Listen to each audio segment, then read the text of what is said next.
The old farmhouse stood like a sentinel against the golden prairie sunset. Sarah Cooper placed a protective hand over her swollen belly as she approached the weathered barn doors, hesitant yet determined. 8 years of silence had passed since she'd last set foot on her family's land. Now, with her parents gone and a baby on the way, she had returned to settle unfinished business before starting her new life.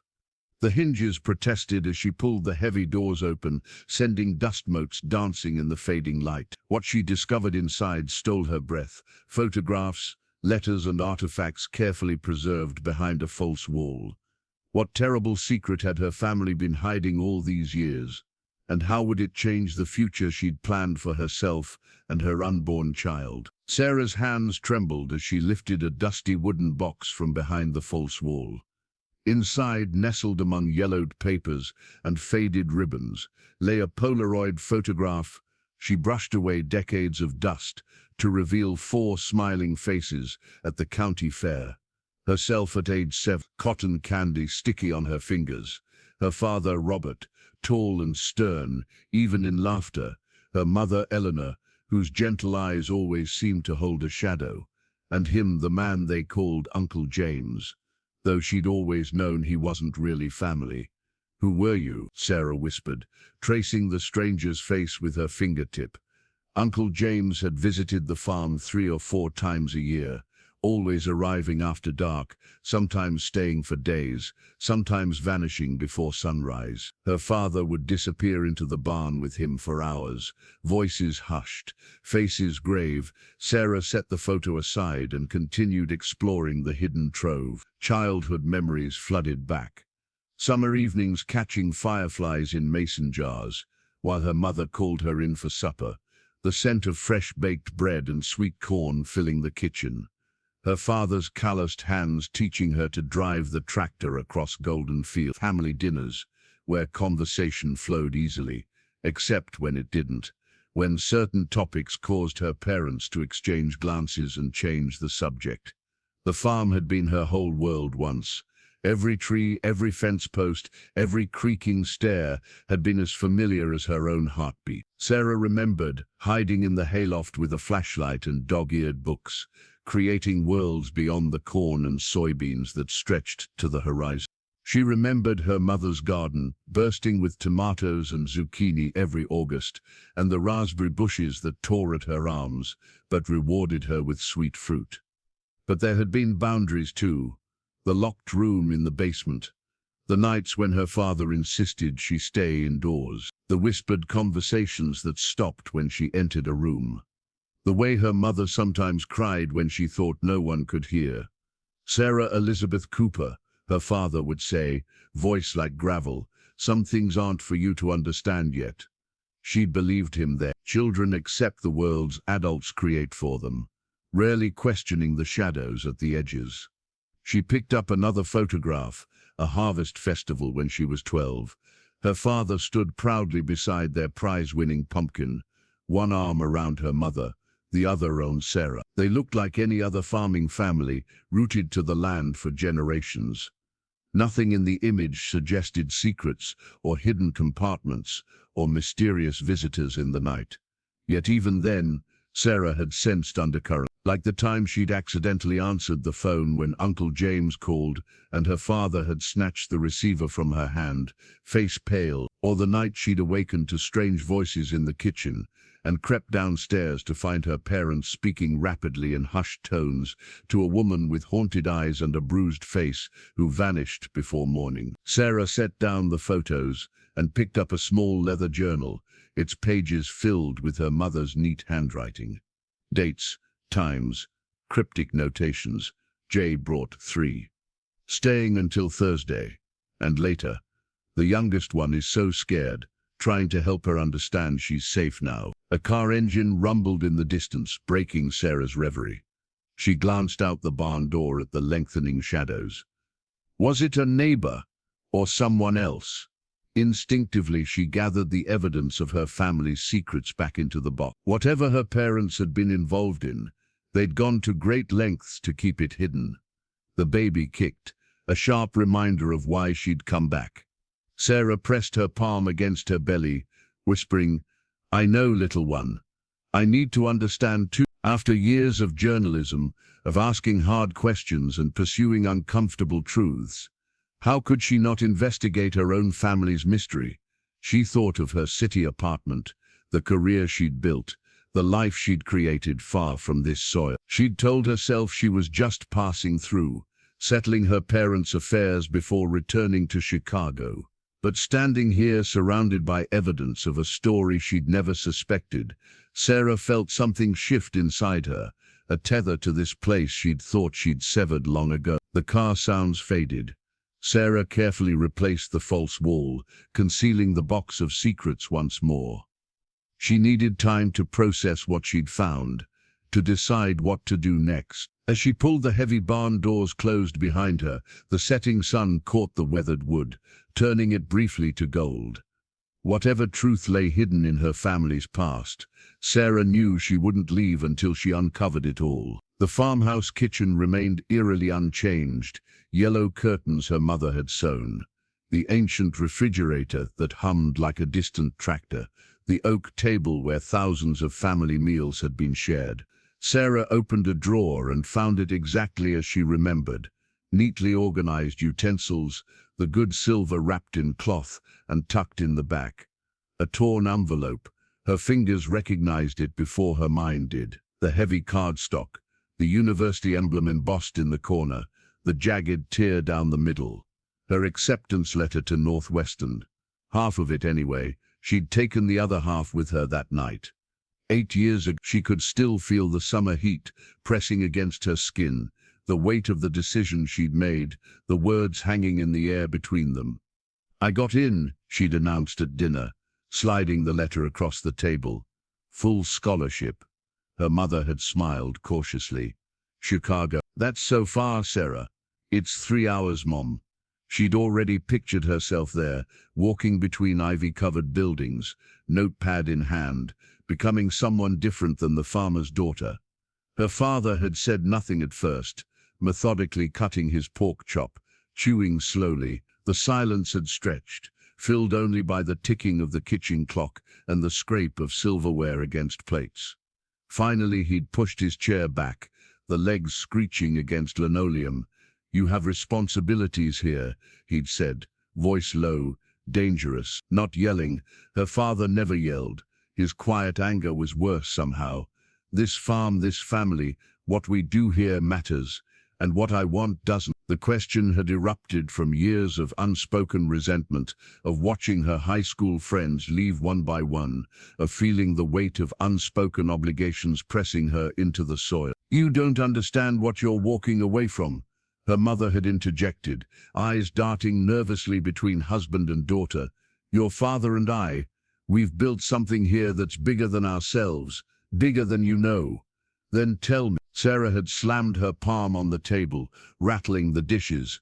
"You've been keeping secrets my entire life." The locked room, the midnight visitors, the whispered conversations. "Do you think I'm blind, or just stupid?" Her father's face had gone rigid. "This conversation is over. You're staying here. End of discussion." But it hadn't been the end. Sarah had packed that night, the full moon illuminating her bedroom as she stuffed clothes into her mother's old suitcase. Her father had found her at dawn, car keys in hand. "If you leave now," he'd said, blocking the doorway, "don't come back. You choose this. You're choosing to abandon everything we've worked for, everything we've protected. Protected or hidden from me." She'd tried to push past him. He'd grabbed her arm then, not roughly, but urgently. For the first time she'd seen something like fear in his eyes. "Sarah, please, you don't understand the responsibilities, the dangers." "Then explain them to me." Her voice had cracked with frustration, but he'd only shaken his head, releasing her arm. "Some paths, once you start down them, you can't walk away from. This farm, what we do here, it's not just about us. People depend on us." What people? Who? But even as she'd asked, she'd known he wouldn't answer. Never had before. Her mother had appeared then, tears streaming down her face. "Sarah, please." Please reconsider. At least wait. Take some time to think. But Sarah had been 18, burning with righteous certainty. I'm done waiting. Done with secrets and half-truths and being treated like a child. She'd snatched the acceptance letter from the table, tearing it in half, stuffing one piece in her pocket. Keep it. A reminder of the daughter you chose to shut out. Now, 8 years later, holding the other half of that torn letter, Sarah felt the old anger mingling with new grief. She'd left that morning, driving away as the sun rose over cornfields, her parents standing on the porch like statues. She'd called once, a month later, but her father had answered. The conversation had lasted less than a minute. You made your choice, he'd said before hanging up. Her mother had written occasionally brief, careful letters that never said much of importance.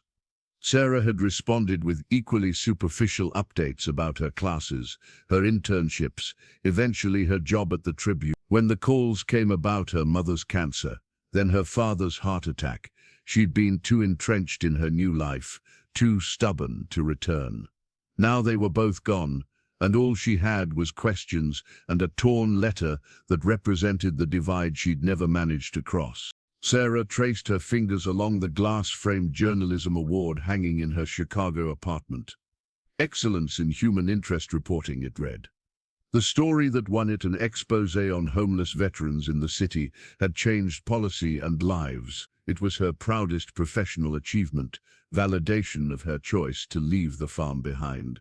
Now, as she packed the last of her essentials into a suitcase, Sarah lifted the award from its hook. The weight of it felt different somehow. She wrapped it carefully in a sweater before placing it in her bag. A reminder of who she had become without her family, who she would remain, regardless of what she discovered in the coming days. Chicago had transformed her. 8 years in the city had given her confidence, independence, and purpose.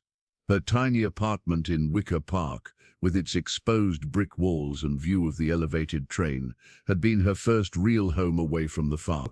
She decorated it with flea market finds and photographs from her assignments, a tangible record of her new life. The Tribune had hired her straight out of Northwestern. Sarah remembered her first byline, a small story about a neighborhood garden project. She'd clipped it out, framed it, sent a copy to her mother. Whether her father had ever seen it, she didn't know. She'd worked her way up from community stories to more significant investigations, developing a reputation for compassion and thoroughness. Senators trusted her with sensitive topics. Sources opened up to her. Sarah had a gift for getting people to tell their stories, perhaps because she recognized what it meant to carry secrets. "You're a natural," her former editor had said when presenting the award. "You see the humanity in every story." The irony wasn't lost on her. She'd spent years telling other people's stories while avoiding her own. Michael had been a photographer at the Tribune. They'd met on assignment, covering a charity gala. Tall, with an easy smile and kind eyes, he'd made her laugh in a way she hadn't in years. Their relationship had developed naturally, dinner after assignments, weekend explorations of the city, eventually moving in together. For 2 years they'd been happy, or she'd thought they were. The pregnancy had been unexpected.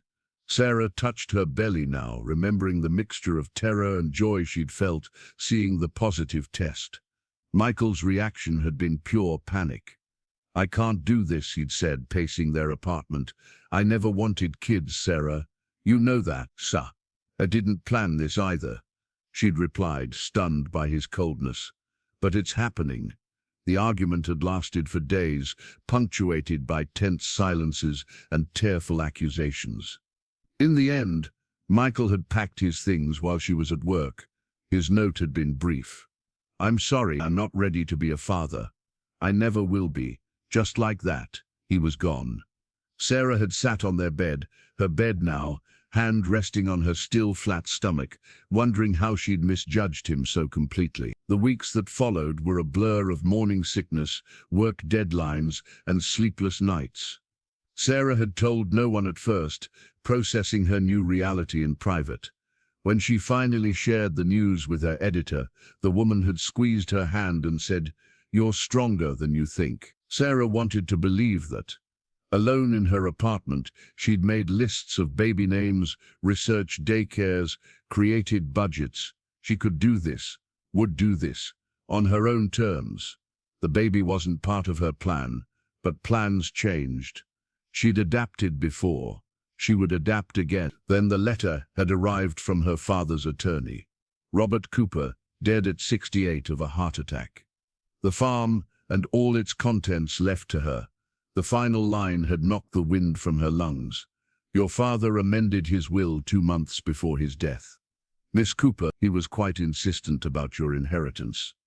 After 8 years of silence, this was his last communication. Not an apology or explanation, a summons. Sarah had stared at the legal document, feeling the weight of unfinished business pressing down on her. The timing seemed both terrible and perfect. 6 months pregnant, freelancing now after taking a leave from the Tribune. Nothing tying her firmly to Chicago except habit. She could drive to the farm, deal with the property, perhaps find some answers, and be back before the baby came. Her doctor had cautiously approved the trip. Just take it easy, she'd advised, and make sure you're back for your 3rd trimester checkups. Now, as Sarah locked her apartment door and carried her suitcase to the elevator, she wondered what awaited her at the farm. Not reconciliation, it was too late for that, but perhaps something else. Understanding, closure. The baby kicked as she stepped into the elevator, a gentle reminder that she wasn't alone anymore. Whatever secrets the farm held, she would face them not just for herself, but for the future she carried within her.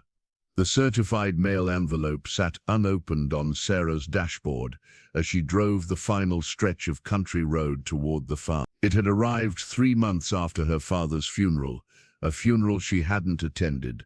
The return address showed her father's attorney in the county seat, but something about the handwriting on the envelope made her suspect its contents came directly from Robert Cooper himself. Sarah had carried it with her for weeks, unable to open it, unable to throw it away. Now, as the familiar landscape of her childhood rolled past her car windows, silos rising like sentinels against the sky, fields stretching endlessly on either side, she felt the envelope's presence like a physical weight.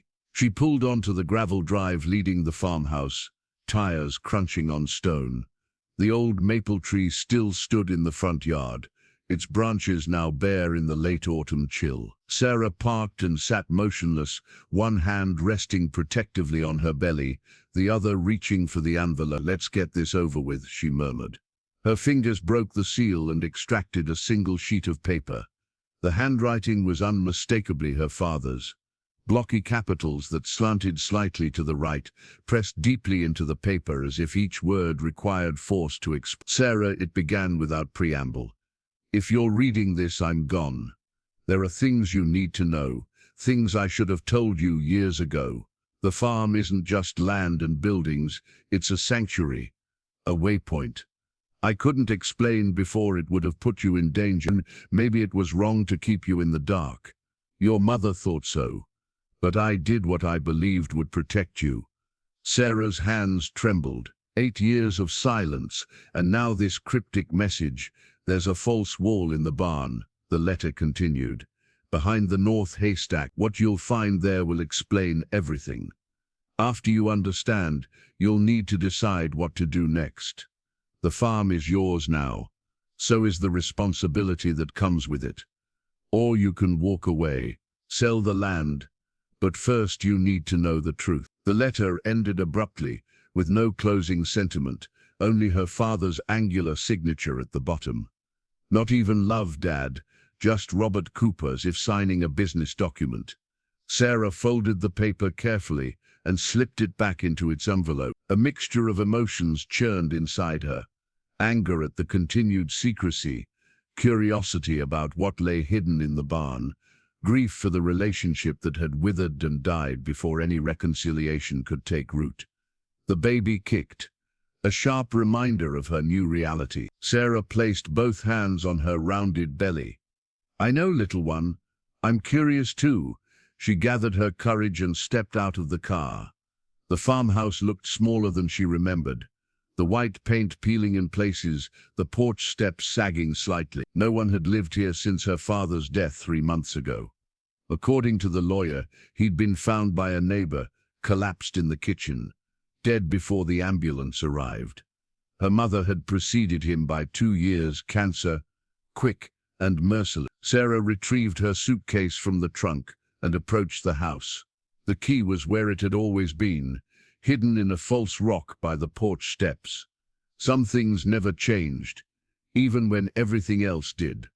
Inside, the house smelled of dust and absence. Sarah moved through the room slowly, reacquainting herself with the space where she'd spent her first 18 years.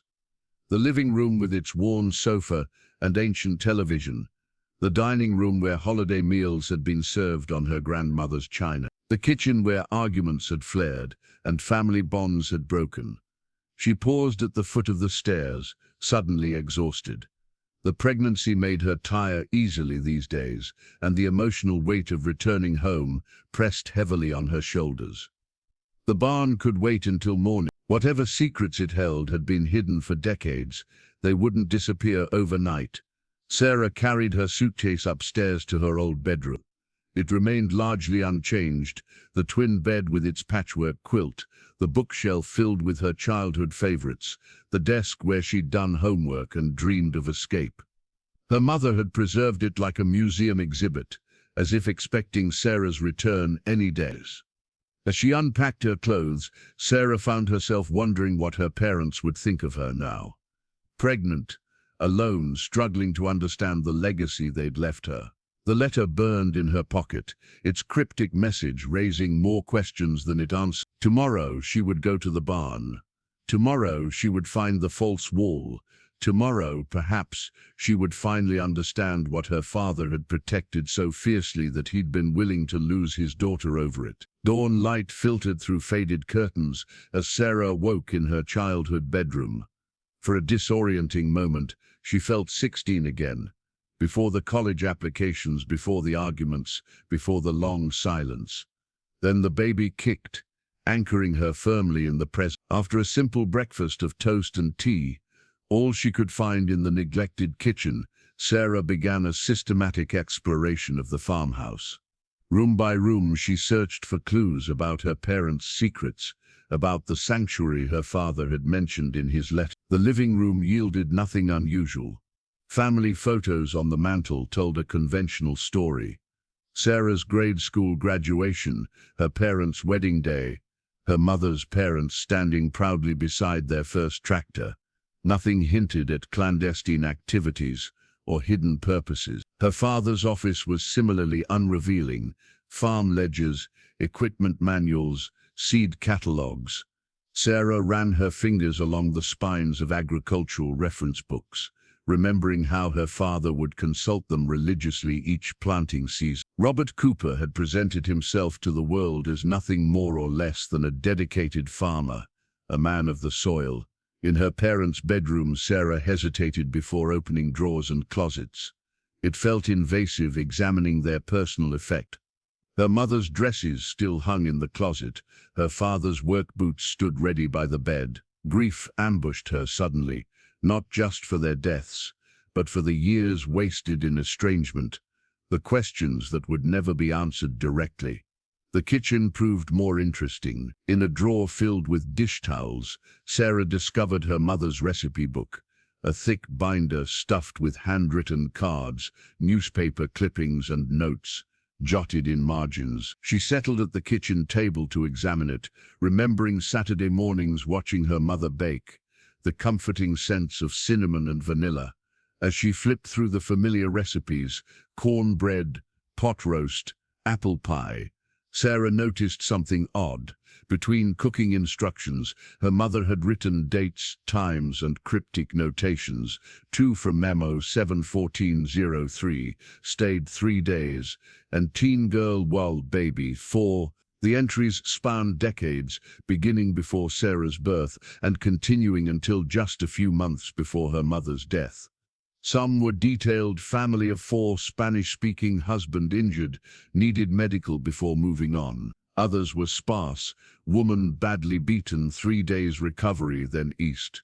Sarah's journalist mind began connecting dots. People arriving, staying briefly, moving on.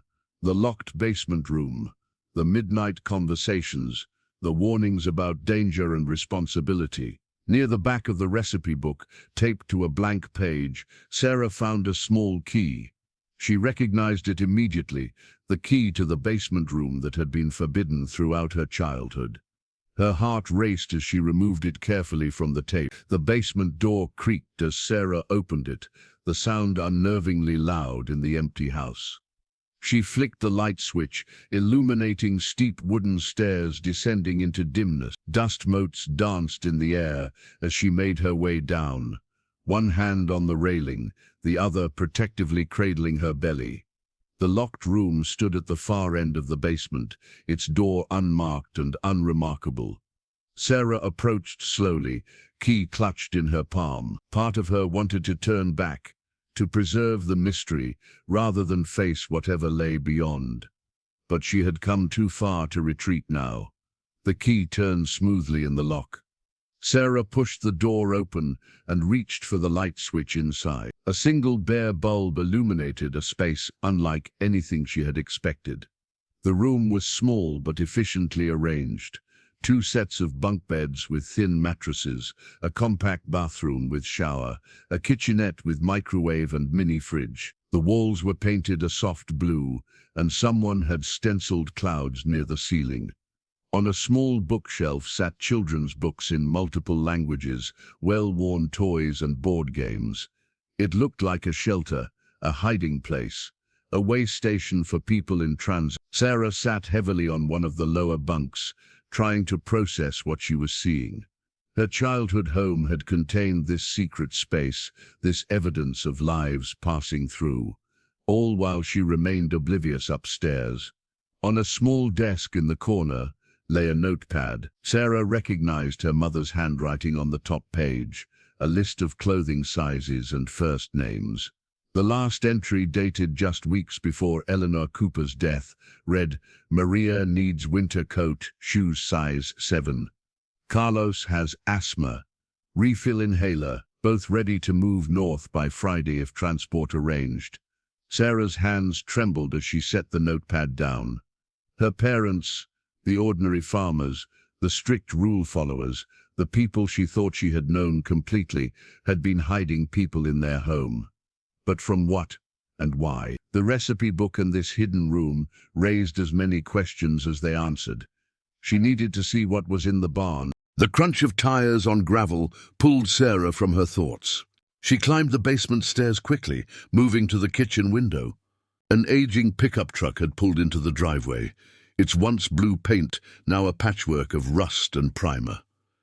The man who emerged moved with the deliberate gait of someone who had spent decades working the land. Henry Miller had been their closest neighbor for as long as Sarah could remember. A taciturn farmer with calloused hands and weather-beaten features who had always seemed ancient to her. Even in her childhood, Sarah opened the door before he could knock. "Mr. Miller." Recognition flickered in the old man's eyes, followed by surprise as his gaze dropped to her pregnant belly. "Sarah Cooper, heard you were back." He removed his cap, turning it awkwardly in his hands. "Sorry about your father. He was a good man." Sarah nodded, uncertain how to respond. Had her father been a good man? She was no longer sure. "Would you like to come in?" "I can make coffee." Henry hesitated before accepting, following her into the kitchen with the careful steps of someone entering unfamiliar territory. Though he must have been in this room countless times over the years. As Sarah prepared the coffee, Henry sat at the table, his gnarled hands resting on a yellowed document he'd pulled from his jacket pocket. "Your father asked me to give you this, if you ever came back." He smoothed the paper carefully. "It's the original boundary map from when our grandfathers divided the properties. There was always some question about the line where the north fields meet." Sarah set mugs on the table and studied the faded map. It showed both farms in meticulous detail. Fields, structures, waterways, and a dotted line indicating the property boundary. Near the northern edge, someone had marked an X in faded red ink beside what appeared to be a small structure. "What's this building?" Sarah pointed to the mark. Henry's expression remained carefully neutral. Old equipment shed. Been there since before my time. He took a sip of coffee. Your father was particular about that boundary. Wouldn't let anyone near it. Not even me. The silence stretched between them, laden with unspoken knowledge. Sarah decided on directness. Mr. Miller, did you know what my father was doing here? With the people who came through? The old farmer studied her for a long moment, as if assessing her worthiness for truth. Your father helped people who needed it. That's all I ever needed to know. He tapped the map. This boundary line, it matters because what's on your side stays your business. That's how your father and I arranged it 30 years ago. These people, Sarah pressed, who were they? Where did they come from? Henry's weathered face revealed nothing. Not my place to say. Your father kept his secrets close. Even from you, seems like. He glanced at her belly. You're having a girl. It wasn't a question. Sarah rested her hand on her rounded abdomen. How did you know? A ghost of a smile crossed Henry's face. You're carrying her the same way your mother carried you. Low and forward. His expression sobered. Your father changed after you left. Got harder. More careful. Your mother's illness broke something in him. Sarah swallowed against the sudden tightness in her throat. I didn't know she was sick until it was too late. She asked about you, often. Henry's tone was matter-of-fact, not accusatory. She understood why you left, better than your father did, and my father. Did he ever mention me? Henry considered this, not in words, but he kept every newspaper article you wrote. Had a box of them in his office. The revelation struck Sarah like a physical blow. All those years of silence, while he collected evidence of her life from afar.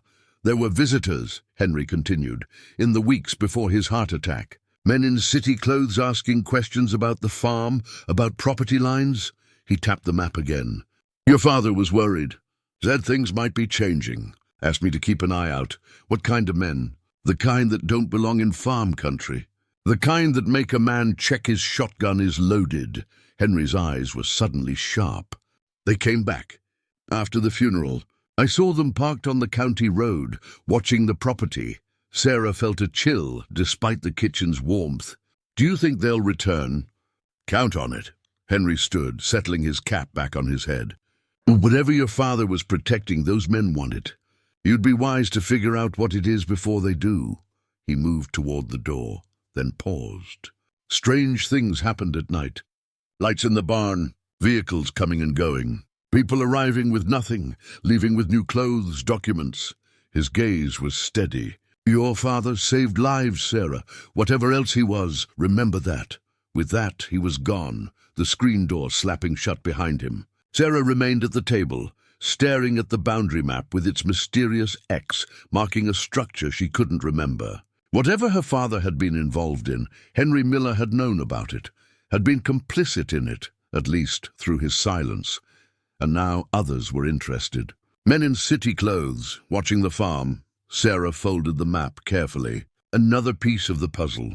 Another reason to look behind the false wall in the barn. Sleep eluded Sarah that night. The baby was active, tiny feet and elbows pressing against her from within.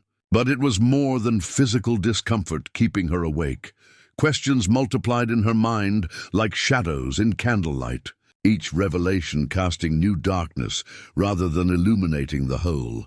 Shortly after midnight, she gave up on rest. Wrapping herself in her mother's old cardigan, Sarah made her way downstairs, moving through the darkened house with muscle memory that 8 years of absence couldn't erase. A flashlight from the kitchen drawer, her father's rubber boots by the back door, comically large on her feet. The path to the barn, silver in the moonlight, the massive structure loomed against the star-filled sky. Sarah hadn't ventured inside since finding the hidden compartment that first day. Now, armed with her father's letter and Henry's warnings, she felt drawn back to the barn and whatever secrets it still held.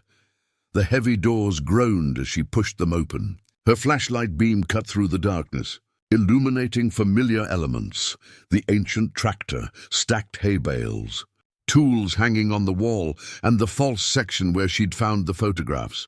But tonight, she would look deeper. Sarah set the flashlight on a workbench, creating a pool of indirect light. Then she began methodically removing hay bales from the northern wall, exactly where her father's letter had indicated.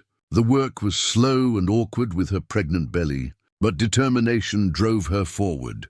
Behind the third row of bales, her hands found what they were seeking, a section of wall that felt different from the rest. Pressing her weight against it revealed a seam, then a door swinging inward to expose a small room built between the barn's inner and outer walls. Unlike the basement room in the house, this space was clearly meant for storage rather than habitation. Metal shelves lined the walls, holding boxes of documents, clothing, and supplies. A desk stood in one corner, its surface bare except for a leather-bound ledger. Sarah opened the ledger, its pages filled with her father's distinctive handwriting. Dates, names, amounts of money, and cryptic notations stretched back decades. She traced the entries with her fingertip. Forwarded to 1798, Juarez family, for $3,000, Texas, Chicago, 922, Jaun, Minji K, 4.500, LEA, Toronto, 236, Giallo Brothers, $6,000, Miami, Montreal. The most recent entry was dated just 2 weeks before her father's death. 5/28/25, Elena plus child, $7,500, Southwest pickup. Northeastern delivery. Note J concerned about increased surveillance. The letter J appeared throughout the ledger, always in connection with logistics or warnings. Uncle James, Sarah realized. Not an uncle at all, but her father's partner in whatever operation this was. Behind the desk, a corkboard held maps of the Midwest with routes marked in different colors. Pushpins indicated locations across several states. In a drawer, Sarah found a stack of blank identity documents, birth certificates, social security cards, driver's licenses, and a high-quality digital printer. The evidence was mounting into an inescapable conclusion. Her father had been running some kind of underground transportation network, moving people across the country, providing them with new identities, charging substantial sums for the service. But was it criminal or humanitarian? The people described in her mother's recipe book had seemed desperate, injured, frightened, on the run. The basement room had been designed as a temporary shelter, not a prison, and Henry had said her father saved lives. On the bottom shelf, a metal cash box caught Sarah's attention. It was locked, but a search of the desk drawers yielded a small key. Inside, she found bundles of cash in various currencies, several passports with different nationalities, and a sealed envelope with her name written on it. Sarah's hands trembled as she opened this second letter from her father. The note inside was brief. "Sarah, if you're reading this, you've found the operation. We move people who have no other options. Abuse victims, refugees without documentation, witnesses who need to disappear. Some call it human trafficking. We call it a rescue network. It's dangerous, illegal in some ways, and absolutely necessary. Your mother and I dedicated our lives to it. Now you must decide, dismantle everything or continue the work. Either way, be careful. There are those who would kill to expose our roots and contacts. Trust no one except Jay. He'll find you if you decide to continue." "Dad." Sarah sank onto the desk chair, the letter clutched in her hand. The farm, her childhood home, had never been simply a farm. It had been a waypoint in an underground railroad of sorts, moving vulnerable people towards safety. Her parents hadn't been the simple farmers they'd pretended to be. They'd been operatives in a clandestine network, risking imprisonment to help desperate strangers. And now she held evidence that could dismantle the entire operation, or allow it to continue. The baby kicked sharply, as if registering its own opinion. Sarah placed her hand over the spot, whispering, "What would you do, little one?" A sound outside the barn froze her in place. Car tires on gravel. Headlights sweeping across the windows. Someone had arrived, and at this hour it wasn't likely to be a friendly visitor. Sarah doused the flashlight and pressed herself against the wall of the hidden room, heart pounding. Her mind raced through possibilities. Henry returning with more information. Curious locals noticing lights in the supposedly abandoned farm. Or worse, the men in city clothes he'd warned her about. Through a crack in the barn siding, she could see a dark sedan parked in the yard, its headlights now extinguished. A man emerged from the driver's side, his features indistinct in the darkness. He moved with purpose toward the farmhouse, not the barn. Sarah released a breath she hadn't realized she was holding. She had time, not much, but enough to conceal evidence of her discovery. She quickly replaced the ledger, closed the cash box, and pocketed her father's letter. As she prepared to close the hidden door, her fingers brushed against something taped to its back, a small, oddly shaped key with foreign markings etched into its metal. She recognized it immediately, though she'd never seen it before. The distinctive pattern matched descriptions in her father's ledger. Notes like K3 provided to Alvarez family, and new K design working better in northern route locks. Sarah slipped the key into her pocket alongside the letter. Whatever it opened, her father had considered it important enough to hide separately from the other materials. She carefully pulled the false wall closed and began replacing hay bales, working as quickly and quietly as possible. The task took precious minutes, her pregnant body protesting the exertion. By the time she finished, sweat dampened her brow despite the cool night air. Sarah strained to hear activity from the house. Nothing. Perhaps the visitor was still inside, searching or waiting. She needed a plan. The rear barn door led to the fields. She could circle wide around the property, reach her car, and drive into town. But leaving meant abandoning the investigation just as answers were emerging. And if these were the men Henry had warned about, running might only postpone an inevitable confrontation. Decision made. Sarah slipped out the back of the barn and skirted the edge of the cornfield, keeping low. The moonlight that had guided her path earlier now felt like a spotlight, exposing her movements. She circled toward the house, approaching from the blind side, where ancient lilac bushes provided cover.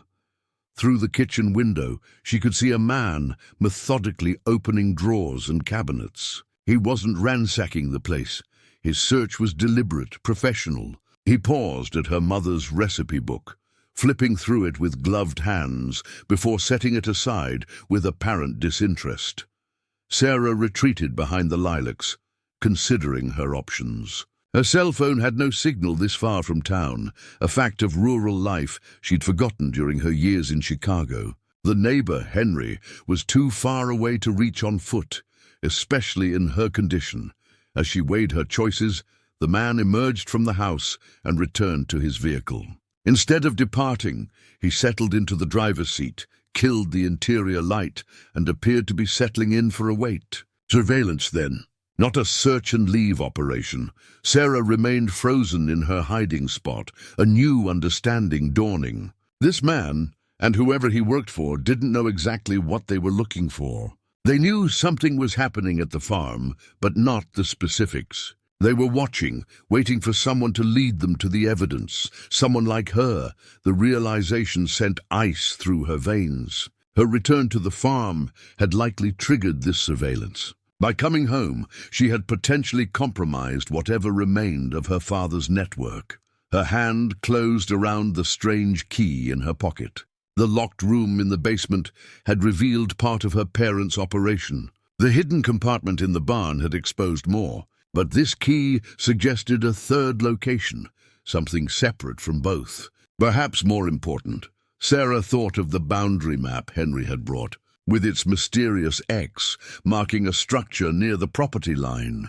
The old equipment shed that her father had been so particular about. Could that be the key's purpose? She would need daylight to investigate safely, and she would need to evade her watcher. Sarah settled deeper into the shadows, resigning herself to hours of discomfort. The man in the car seemed similarly prepared for a long vigil. It was a waiting game now, and Sarah had the home field advantage of knowing every inch of the property's hidden corners and secret paths. As the night deepened around her, Sarah felt the baby shift and settle. "We'll be okay," she whispered, one hand protectively covering her belly. "Your grandparents were apparently a lot more complicated than I ever knew. And a lot braver, too." The strange key pressed against her palm, its foreign markings a tangible link to her father's secret life. By morning, she would find what it opened, and perhaps finally understand the legacy Robert Cooper had left for his daughter and unborn grandchild. Dawn found Sarah stiff and exhausted, still huddled behind the lilac bushes. The sedan had departed shortly before sunrise, its driver apparently satisfied that the property was unoccupied for the night. Sarah had waited an additional 30 minutes to ensure he wouldn't return immediately, then made her way back to the house. After a hurried shower and change of clothes, she drove into town. Her official reason, groceries. Her actual purpose, research.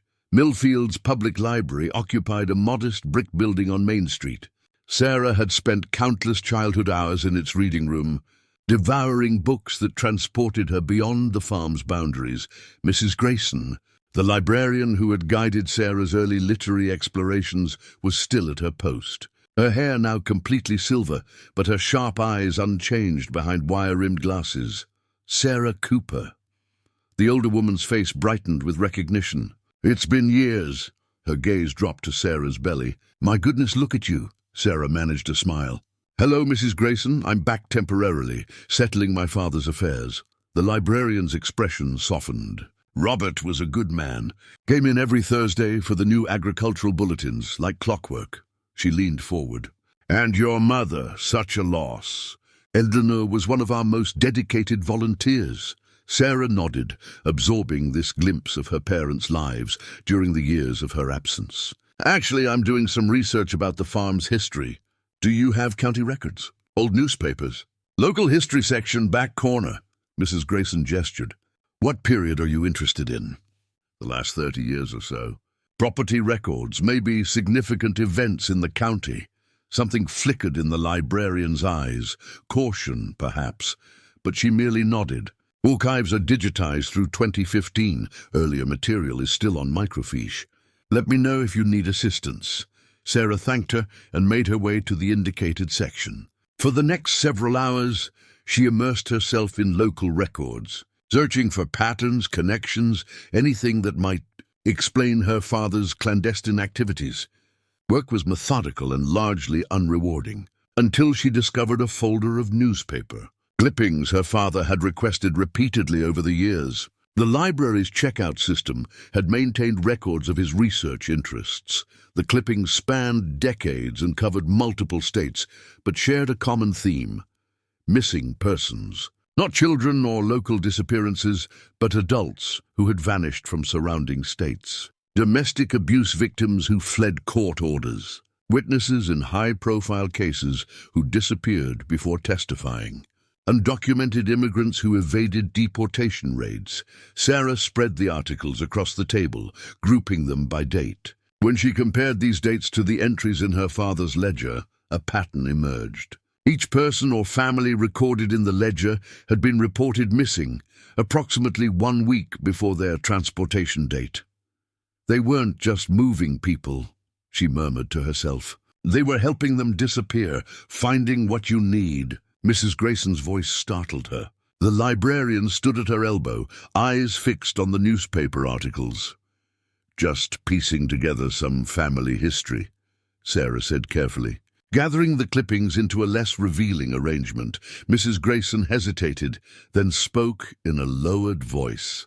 "Your father helped my niece, you know, after her ex-husband violated the restraining order for the 3rd time. Police couldn't or wouldn't do anything." She straightened a stack of papers with precise movements. "She has a new name now. Lives in Oregon, safe." Sarah stared at the older woman, understanding dawning. "You knew about what my parents were doing. Not details. Better that way." Mrs. Grayson's thin shoulders lifted in a slight shrug. "But I knew Robert and Eleanor Cooper didn't spend their Thursday evenings at church socials like they claimed." A faint smile. "I helped sometimes. Connected people who needed help with people who could provide it. Why are you telling me this?" Sarah asked.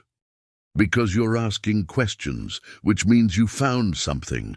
The librarian's voice remained barely above a whisper. "And because men have been in here asking questions too, showing badges that don't look quite right, wanting access to your father's research history." Sarah felt her heartbeat quicken. "When?" "Started after your father died." Came back yesterday. Mrs. Grayson's eyes held Sarah's. I told them the records were corrupted during a system upgrade. But they'll be back. Thank you, Sarah said, understanding the risk the woman had taken. Mrs. Grayson nodded once, then reached into her pocket and pressed a folded newspaper into Sarah's hand. This might interest you. From 3 months ago. Without further explanation, she returned to the front desk. Sarah unfolded the clipping. It detailed the arrest of a human trafficking ring operating out of Chicago, moving people through a network of safe houses across the Midwest.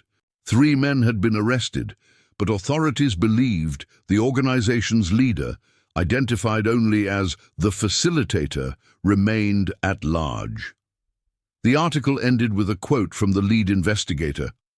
"We've dismantled a portion of their operation, but we believe multiple routes remain active. These people aren't amateurs. They've been moving human cargo for decades." Sarah carefully folded the clipping and placed it in her bag, alongside photocopies of the missing persons reports. The library suddenly felt exposed, its large windows offering too clear a view from the street. She gathered her research materials and approached Mrs. Grayson to check out what she could. The librarian processed her items without comment, but as she handed over the receipt, she murmured, "Be careful. Sarah, not everyone who disappears wants to be found."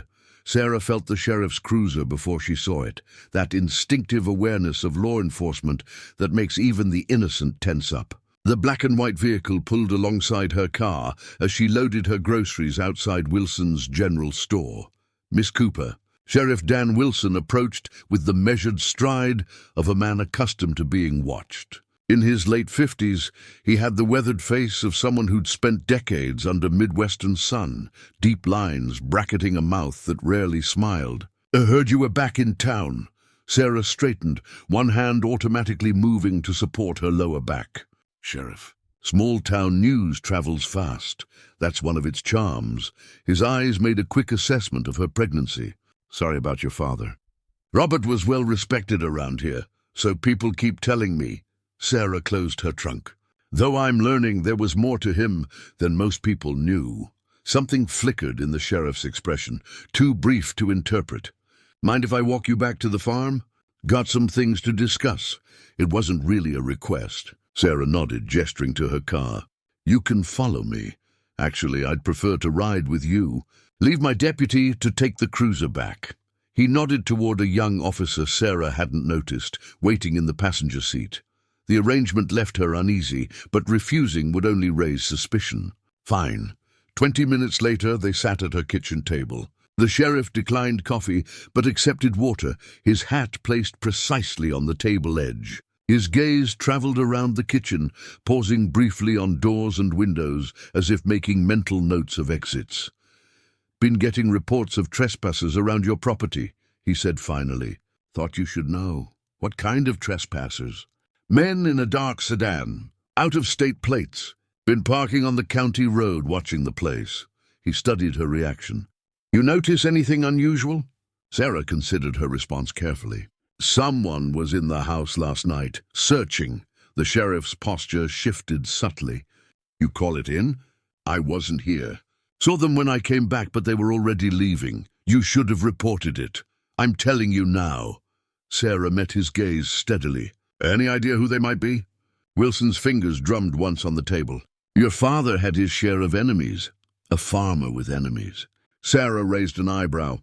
"That seems unusual. Robert wasn't just a farmer." "You know that, or you wouldn't be asking." The sheriff leaned forward. "How much did you find?" The directness of the question caught her off guard. "I don't know what you mean." "Let's not play games, Sarah. The basement room, the compartment in the barn, whatever else he showed you in his letter." Ice formed in her stomach. "How do you know about the letter?" "Because I drove him to the lawyer's office to sign the paperwork. 3 days before his heart attack." Wilson's eyes never left hers. "He knew they were closing in. Wanted to make sure you got the information if something happened to him." Sarah hesitated, then reached into her pocket and withdrew a small object, a worn leather band tied into a bracelet, found that morning in her father's desk drawer. "I found this in his things. identical to the one you're wearing. The sheriff glanced at his wrist, where a similar band circled it, weathered by years of wear. His expression softened fractionally. He gave this to me 30 years ago when I joined the network. Said it would identify me to others in the system. A ghost of a smile. Your father recruited me my first year as deputy. I was working a domestic abuse case. Wife beaten so badly she was unrecognizable. Husband got released on bail within hours. What happened to her? Officially, she fled jurisdiction, violated a custody order. Case went cold. Wilson rubbed the leather band. Unofficially, your father and I moved her to a safe house in Minnesota. New name, new start. He looked up. It was the first of many. You've been part of it all along, Sarah said, understanding dawning. Using your position to help, to warn, to redirect investigations when needed. Your father was the logistics man, transportation, documents, safe houses. I provided cover and information. His expression hardened. But things have changed. The men watching your farm aren't ordinary law enforcement. They're private contractors, hired by people who've lost a lot of money when their merchandise disappeared. Human traffickers, Sarah said, the pieces connecting. Wilson nodded grimly. The network's been hitting their operations hard for years, moving their victims out before they can be transported, getting them new identities, new lives. Your father specialized in the hardest cases, people with no documentation, high-value targets, witnesses who could bring down entire organizations. And now they're closing in. They've been taking down nodes in the network for months. Chicago, Minneapolis, Toledo, all compromised. The sheriff straightened. Your father was the hub for 3 states. With him gone and the farm abandoned, they've been watching, waiting to see if anyone comes to collect his records, his contacts. His gaze bore into hers. Waiting for you. I didn't know any of this until I came back, Sarah protested. Doesn't matter. You're Robert Cooper's daughter, returned to claim your inheritance. That makes you either a continuation of his operation or a valuable source of information. Wilson stood. They'll be coming for you, Sarah. It's just a matter of when. After the sheriff left, Sarah double-checked all doors and windows. His warnings echoed in her mind as she moved through the house, newly aware of its vulnerability. Too many entrances, too isolated, too exposed. If professional traffickers were watching the property, waiting to strike, she needed to understand every possible escape route. The strange key with foreign markings weighed heavy in her pocket. Whatever it opened, her father had considered it important enough to hide separately from his other materials. Given the network's focus on moving people secretly, Sarah suspected it might unlock an escape path, one that wouldn't appear on any official property documents.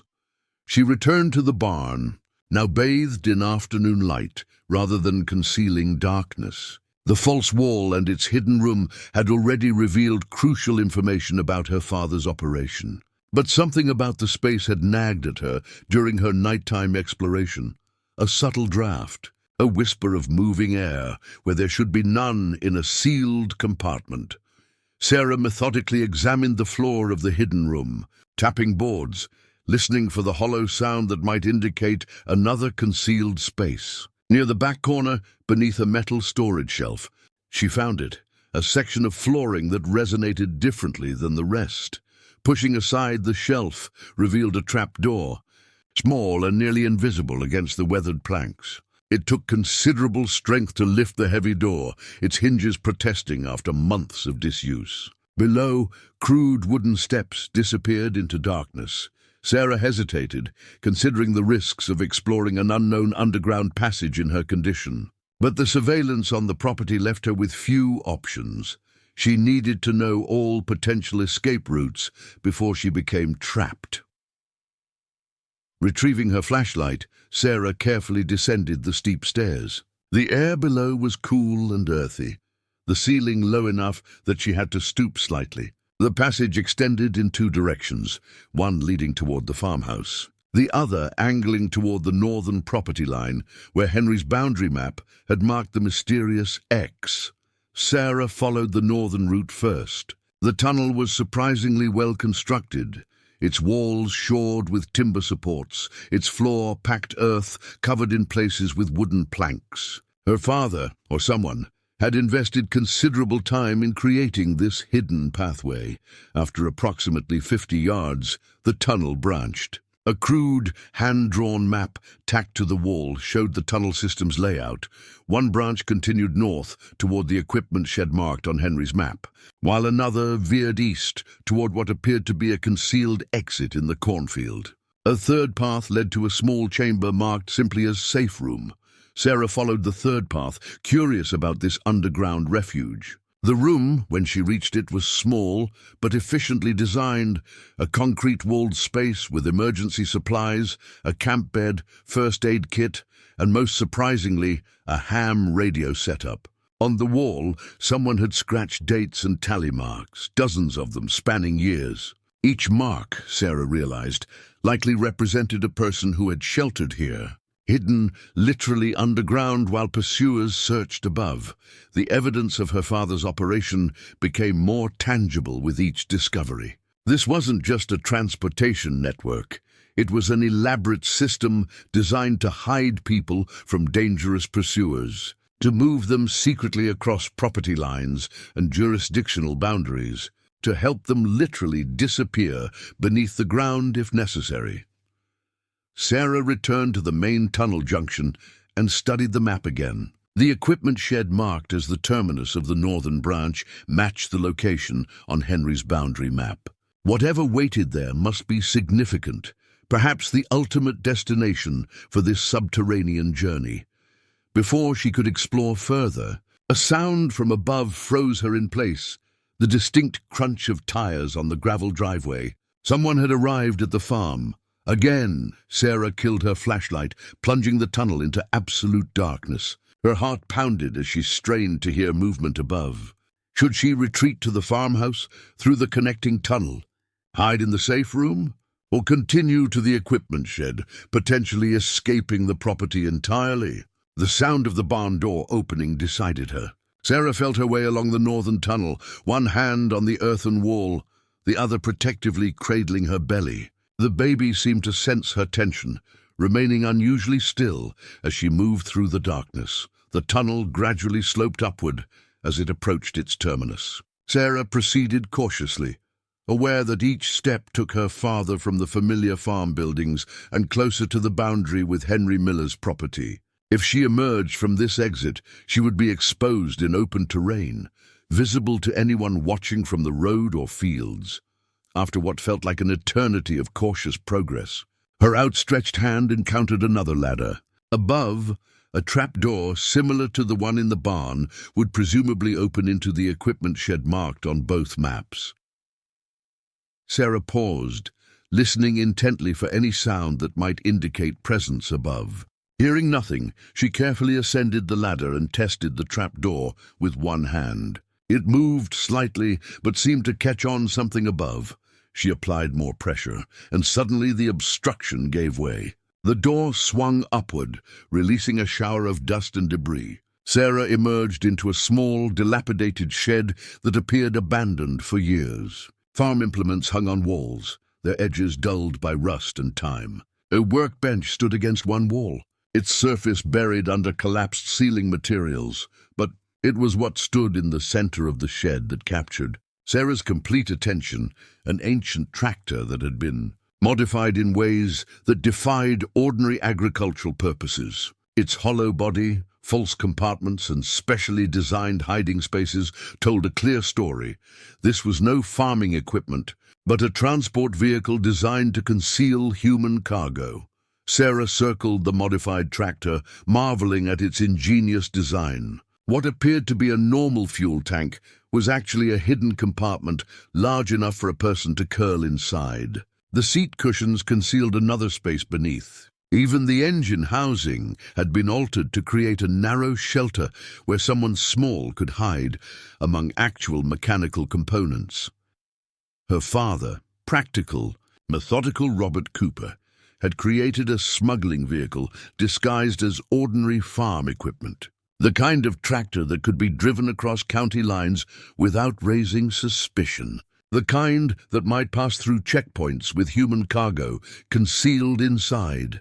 A metal lockbox attached to the tractor's frame caught her attention. The strange key from the barn fit perfectly, turning with a satisfying click. Inside, Sarah found a stack of identity documents, passports, driver's licenses, birth certificates, all with different names, but many featuring the same faces photographed differently. Multiple identities for individuals in transit. One passport bore the name Maria Delgado, with a photo of a young woman with haunted eyes. The same face appeared on a driver's license for Susan Williams and a social security card for Janet Perez. Whoever this woman was, Robert Cooper had provided her with 3 separate identities to use along her journey to safety. Sarah examined the documents, her journalist's mind connecting dots. This wasn't amateur work. The paper stock, printing quality, and security features were sophisticated enough to pass inspection. Her father must have had connections to professional document forgers, or perhaps equipment of his own. A leather case at the bottom of the lockbox contained a thumb drive labeled simply Roots.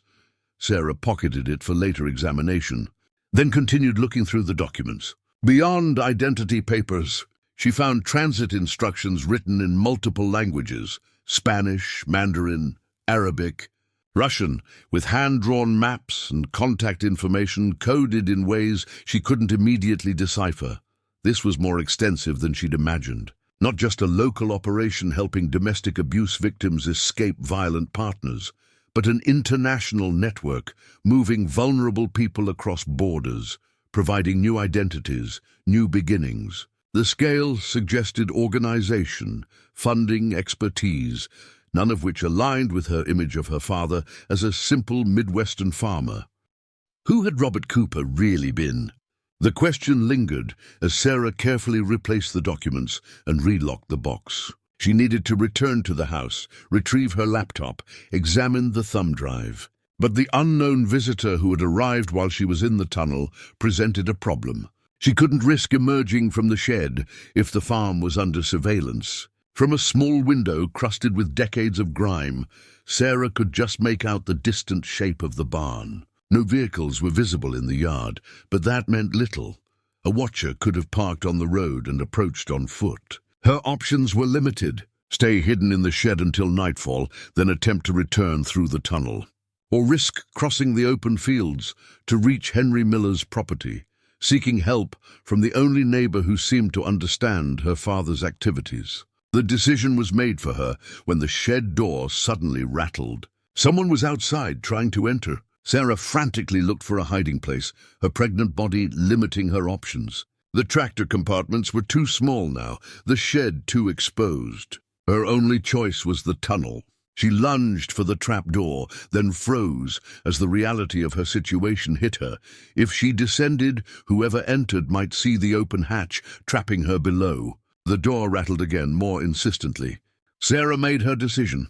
Moving as quietly as possible, she lowered herself onto the ladder, pulling the trapdoor closed above her. In the pitch darkness, she felt for the latch on the underside of the door, securing it from below.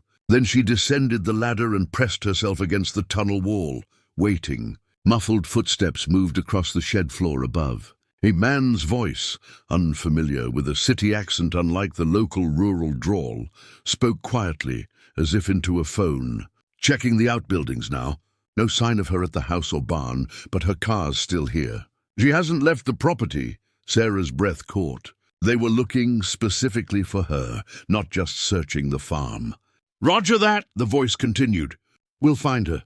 The boss wants those contacts and routes." Cooper's operation was the linchpin for the entire Midwest corridor. The footsteps moved around the shed, pausing occasionally as the man examined items. Sarah remained motionless, barely breathing. Above her head, less than 3 feet of wood and earth separated her from a man who was hunting her. "Nothing obvious here," the voice reported. "Just old farm equipment. I'll check the north field next, then circle back to the house. She's pregnant. She can't have gone far." The shed door opened and closed. Footsteps receded. Sarah released a shaky breath. Her father's secrets had put a target on her back. Men were systematically searching the property, looking for her, wanting information she barely understood herself. She needed to get back to the house, retrieve what evidence she could, and leave before they found her. But more importantly, she needed to understand exactly what she was caught in the middle of, because these men weren't just seeking to dismantle a humanitarian network. They spoke like people with a financial stake, people who had lost valuable merchandise. The sheriff's warning echoed in her mind. Her father hadn't just been helping people escape dangerous situations. He'd been helping them escape human traffickers, organized professional operations that treated people as commodities to be bought and sold. And now those traffickers wanted their property back. Sarah waited in the darkness of the tunnel for what felt like hours, listening for any sound of return. When she was certain the shed remained empty, she crept back through the underground passage toward the barn.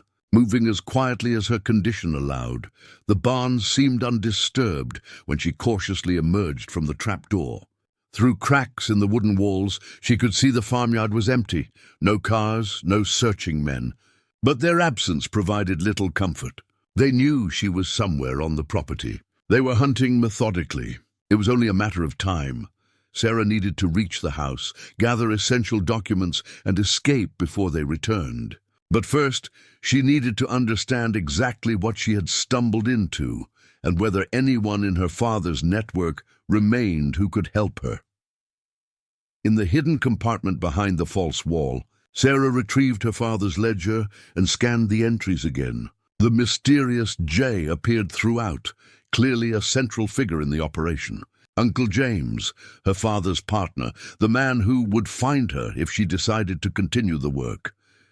If anyone knew the full extent of her father's activities and the danger she now faced, it would be this man. Sarah searched the compartment for contact information, finding nothing until she noticed a peculiar feature of the ancient cell phone her mother had kept hidden in her sewing box. While it appeared to be an obsolete flip phone from the early 2000s, it was surprisingly well maintained, its battery still holding a charge after all these years. This wasn't a forgotten relic. It was a deliberately preserved communication device, separated from modern networks and surveillance. The phone's contact list contained just one entry, a number with no name. Sarah's finger hovered over the call button. Contacting this number would signal her active involvement in her father's network, a step beyond merely discovering its existence. But remaining alone with traffickers searching the property left her few options. She pressed call. The phone rang 3 times before connecting. No greeting came from the other end. Just silence, waiting. "This is Sarah Cooper," she said, her voice steady despite her racing heart. Robert Cooper's daughter. The silence extended so long she thought the connection had failed. Then a woman's voice, crisp and cautious. "Verification phrase?" Sarah hesitated. "I don't know any phrase. I found this phone in my mother's things. I'm at the farm." Another long pause. "Are you alone?"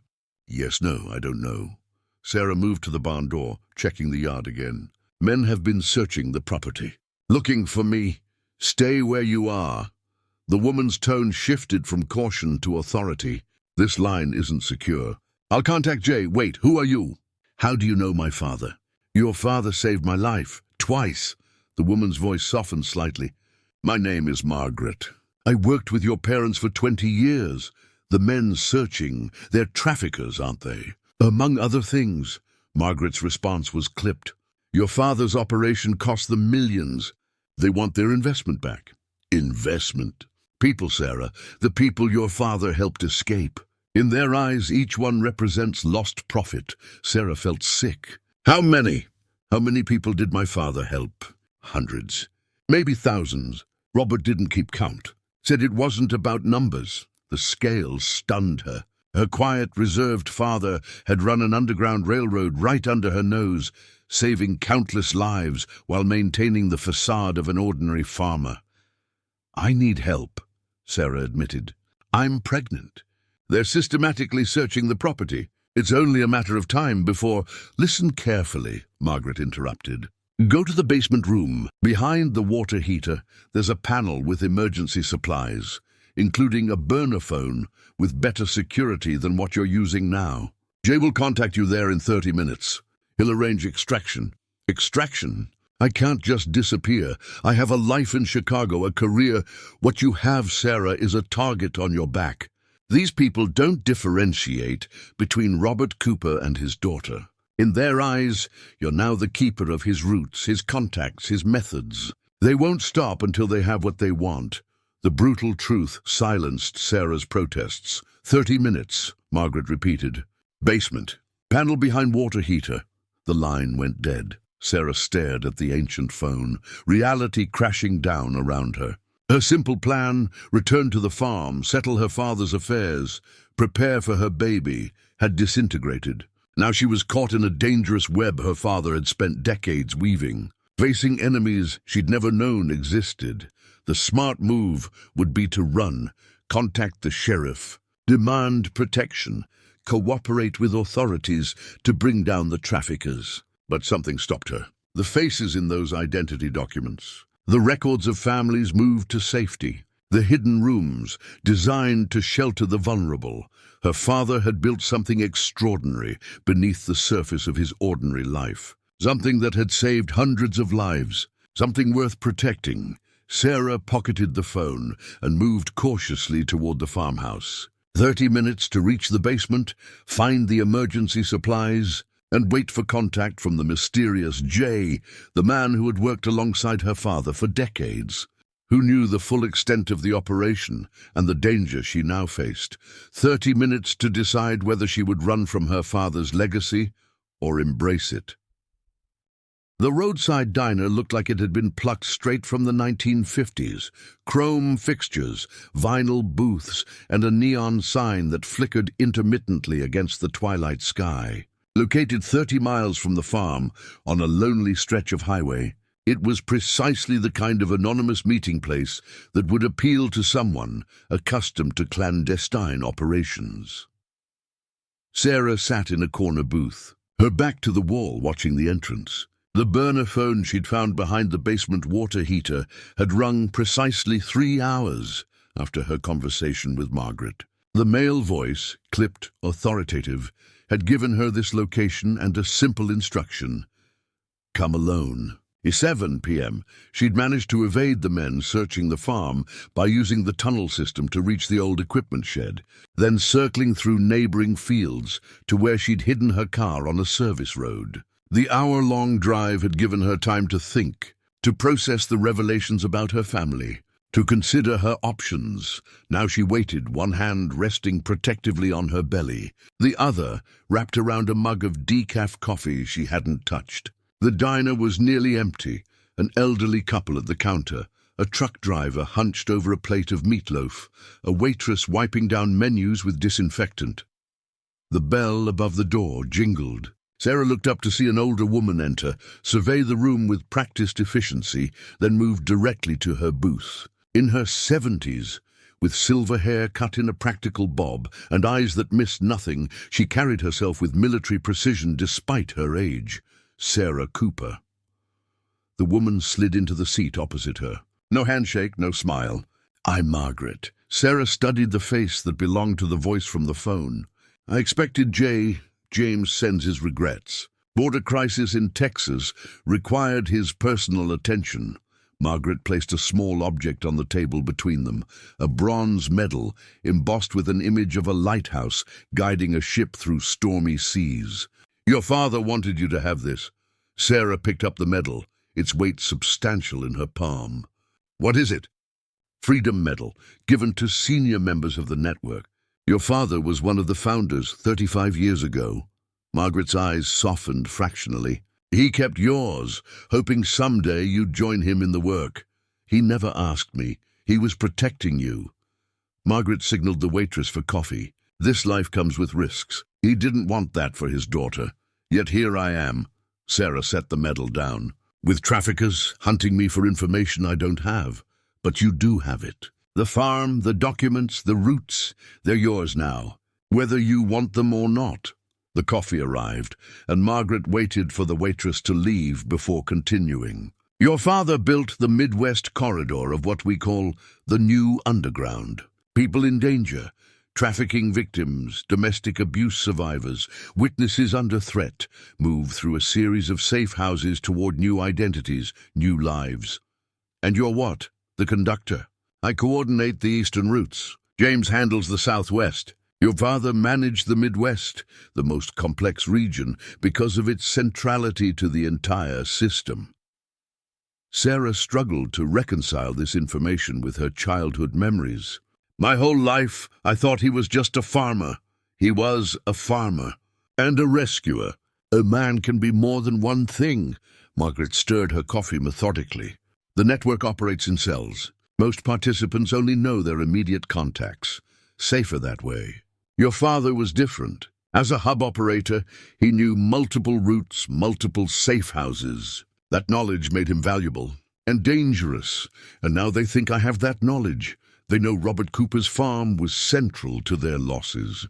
They've been watching since his death, waiting for someone to collect his records. Margaret's gaze was penetrating. They won't stop hunting you. Even if you gave them everything you found, they'd eliminate you as a witness. Sarah absorbed this blunt assessment. So what are my options? You have 3. 1, we extract you tonight. New identity, new location. You disappear completely. And my baby. My career, my entire life? Gone. At least until the organization hunting you is dismantled. Sarah's hand tightened on her belly. What's option 2? Protective custody. We have contacts in federal law enforcement. Not many, but enough. You'd testify about what you found. They'd use that to build a trafficking case. Would that work? Margaret's expression was skeptical. The organization has infiltrated multiple agencies. You'd likely be dead before trial. So would anyone you identified from your father's records. And the third option. Margaret leaned forward, her voice dropping. You take your father's place, temporarily.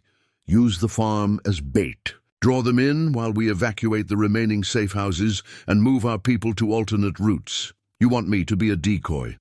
I want you to finish what Robert started. He knew they were closing in. He was in the process of transferring operations when his heart gave out. Margaret's eyes held Sarah's. 24 people are currently in the Midwest pipeline, without the routes your father maintained. They're trapped, vulnerable. You're asking me to risk my life, my baby's life, for strangers. I'm asking you to honor your father's legacy. Margaret reached into her pocket and withdrew a folded paper. This is a list of names. People your parents personally saved over the years. Read it before you decide. Sarah took the paper, unfolded it. Columns of names filled the page, hundreds of them ranging back decades. Men, women, children, lives touched and transformed by her parents' secret work. 24 hours, Margaret said, standing. That's how long we can wait for your decision. After that, we start burning the network, destroying records, abandoning safe houses.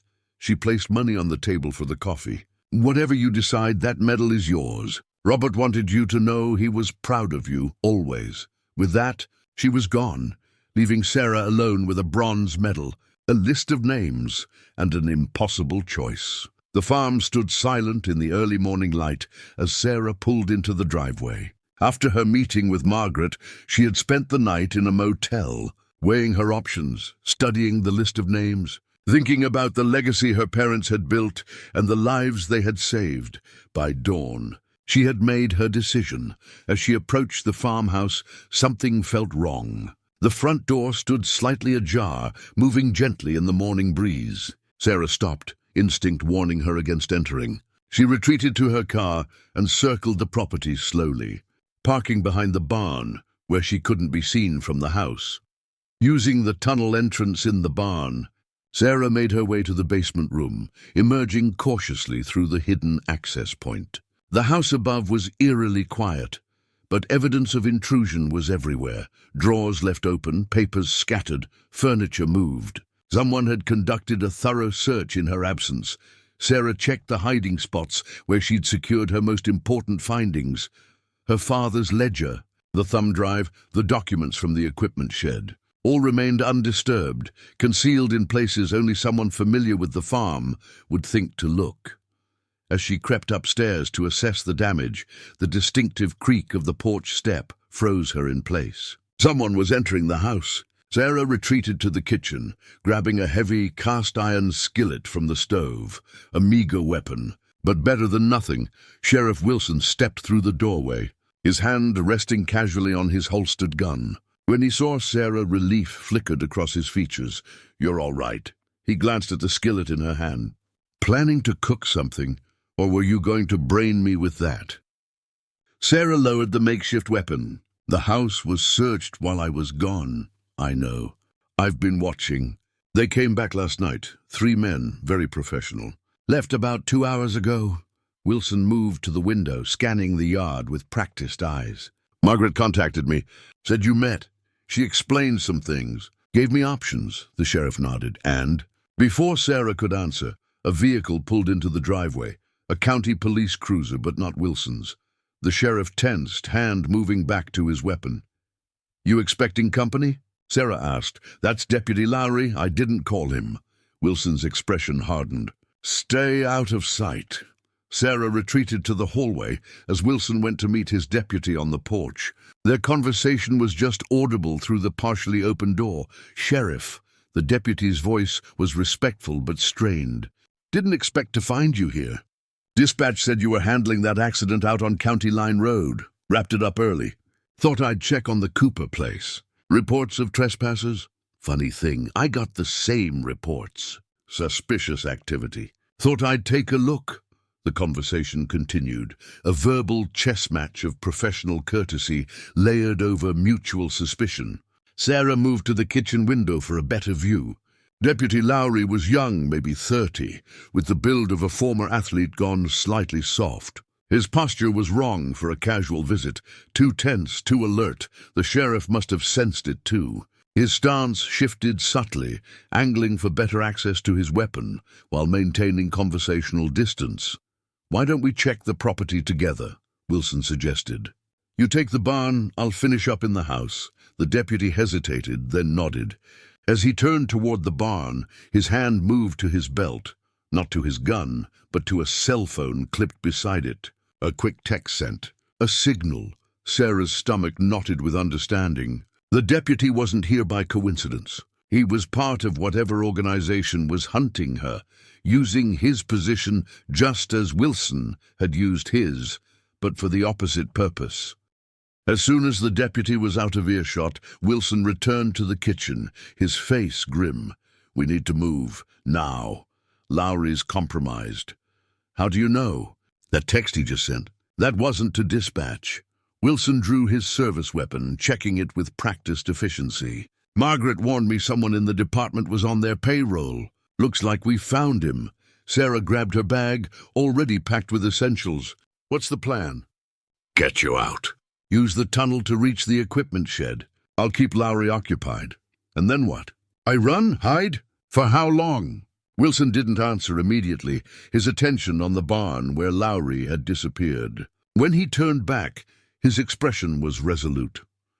"Your father built something important here, Sarah, something that saved lives. These people want to destroy it, and anyone connected to it."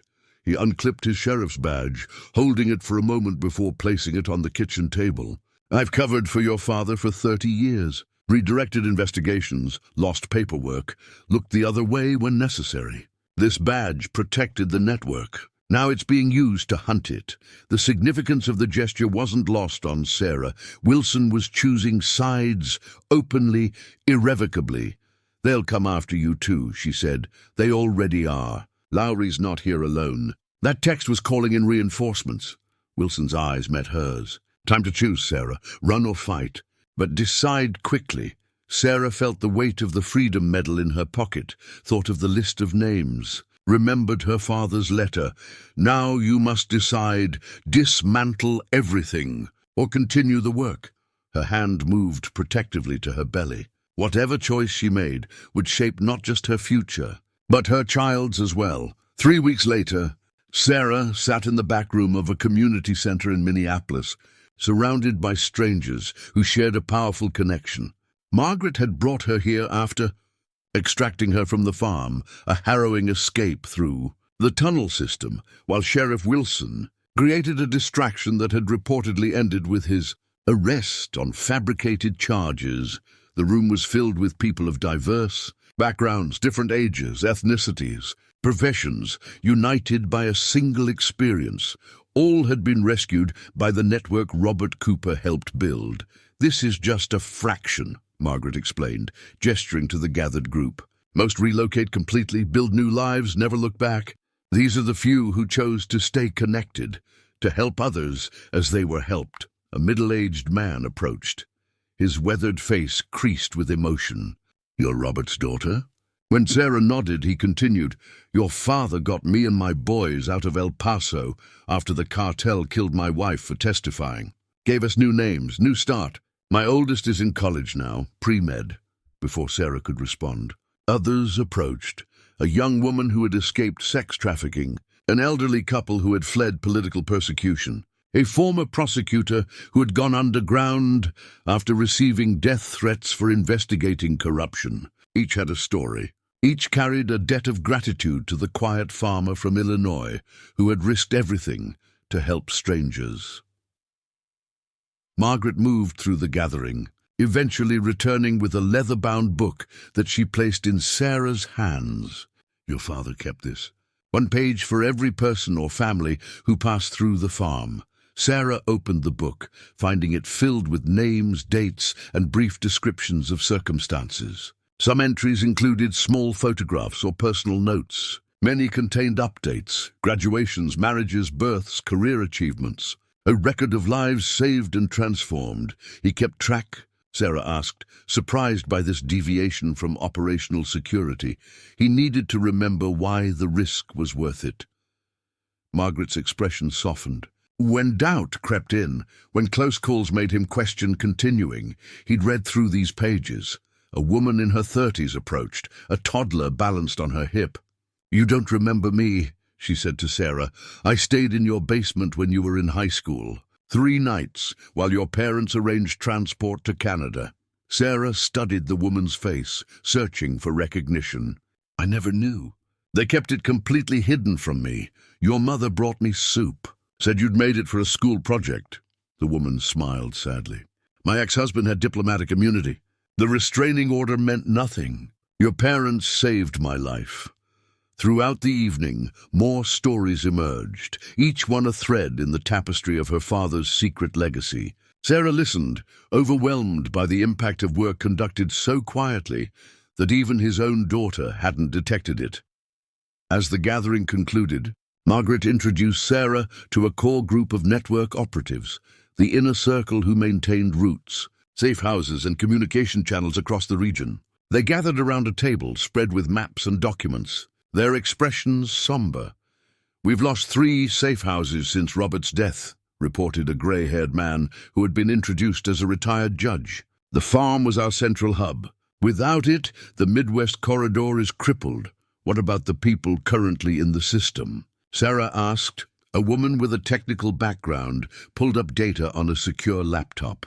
23 individuals in various stages of transit. 7 are high-risk, witnesses against trafficking operations. If they're found, they're dead. And the organization hunting them? Margaret took over. Multiple groups, actually, with overlapping interests. Trafficking rings, certain foreign intelligence services, criminal enterprises that profit from returning escapees to their abusers.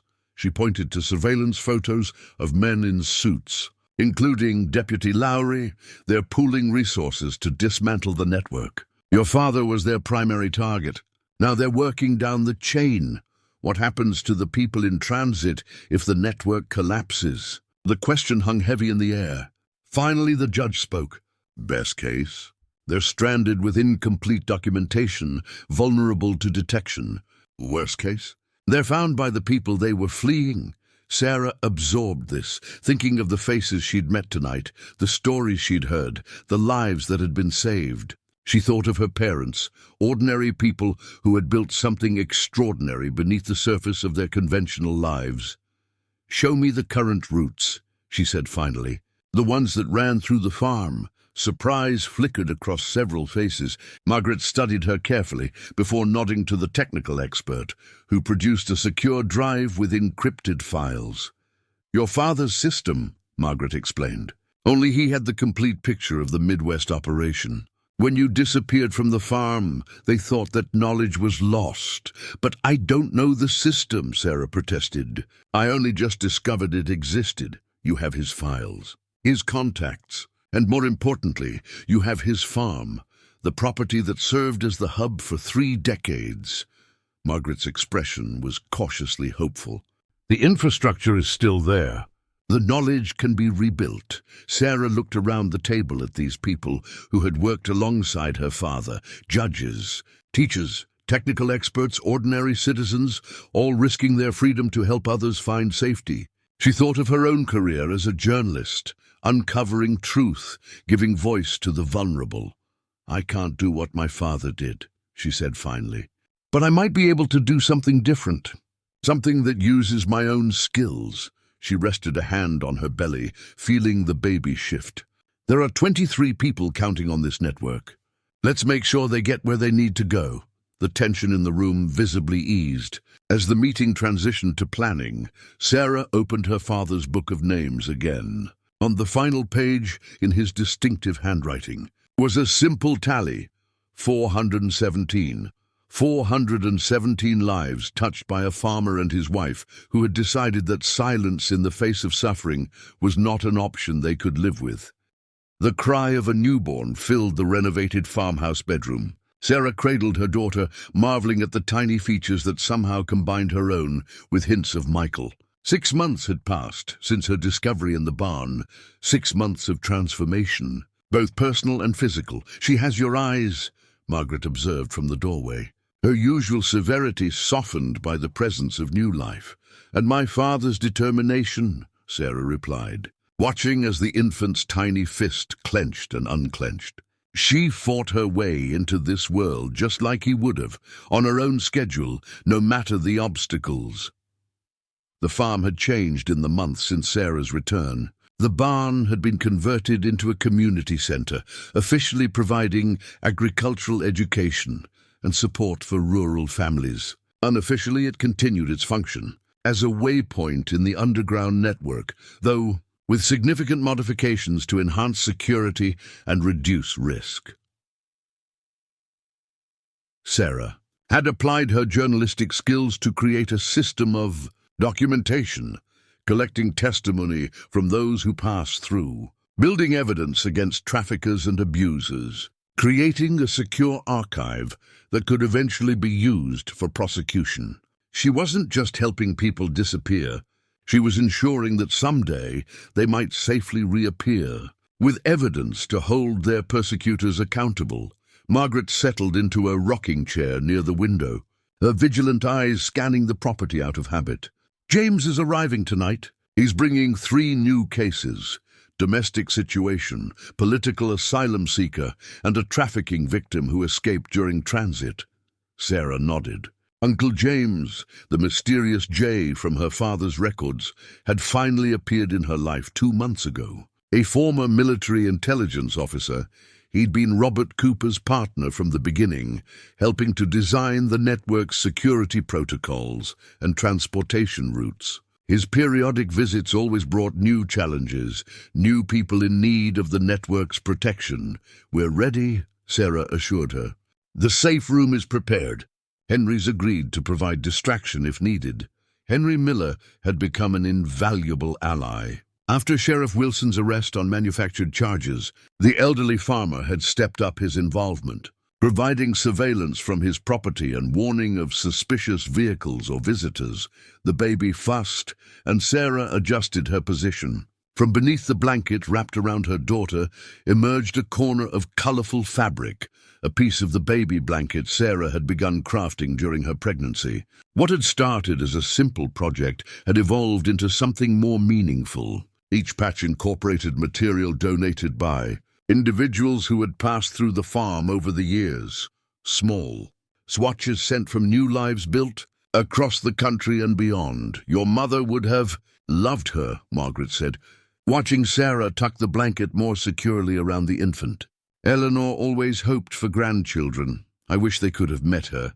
Sarah felt the familiar pang of loss, more complex now that she understood who her parents had truly been. I wish I'd known them, really known them, before it was too late. They knew the risks of keeping you separate from their work. It was a deliberate choice made out of love. Margaret's expression grew contemplative. Robert always said that if something happened to him, you would find your own way to the truth. He had faith in your ability to understand, even if he couldn't explain. Sarah thought about the journey of the past 6 months, from ignorance to discovery to acceptance of a legacy she'd never imagined. It wasn't an easy truth to find. Important truths rarely are. The baby had fallen asleep, tiny breaths even and peaceful. Sarah carefully laid her in the nearby bassinet, tucking the patchwork blanket around her, a tangible connection to all the lives touched by the Cooper farm, by the work her parents had begun and that she now continued in her own way. Her phone vibrated with an encrypted message. James's team was 20 minutes out. Another night of clandestine activity was beginning. Another group of desperate people would find temporary sanctuary in the same spaces where Sarah had played as a child. Unaware of the parallel universe operating around her, "Do you ever wonder if it's worth it?" Sarah asked, not looking up from her sleeping daughter. "The risk, the sacrifice, the constant vigilance?" Margaret was silent for a long moment. "I was 17 when I was sold to a diplomat with specific tastes.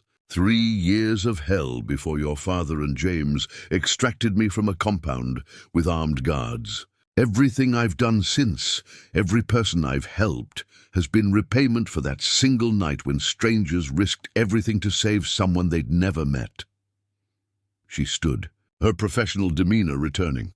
"Ask any of the 417 names in that book if it was worth it." Sarah nodded, understanding. Her parents hadn't been perfect. Their choices had cost them their relationship with their daughter. But they had measured that loss against the lives they saved and made their decision. Now Sarah had made hers. The farm would remain a sanctuary. The network would adapt and continue. Her daughter would grow up knowing the truth about her grandparents' legacy and witnessing her mother's commitment to continuing it in her own way. Outside, headlights appeared briefly at the end of the long driveway before disappearing. James's signaled that they were approaching. Sarah checked the baby once more, then moved toward the door, ready to welcome strangers in need, just as her parents had done hundreds of times before. The cycle continued. The secret inside the barn, once revealed, had changed everything, not by destroying Sarah's understanding of her family, but by completing it. In uncovering her parents' hidden work, she had found her own purpose, bearing witness, preserving testimony, ensuring that those who escaped would someday be able to speak their truth without fear. Behind her, the infant stirred, reached out a tiny hand, then settled again beneath the patchwork blanket, connecting past, present and future in a legacy of protection and hope.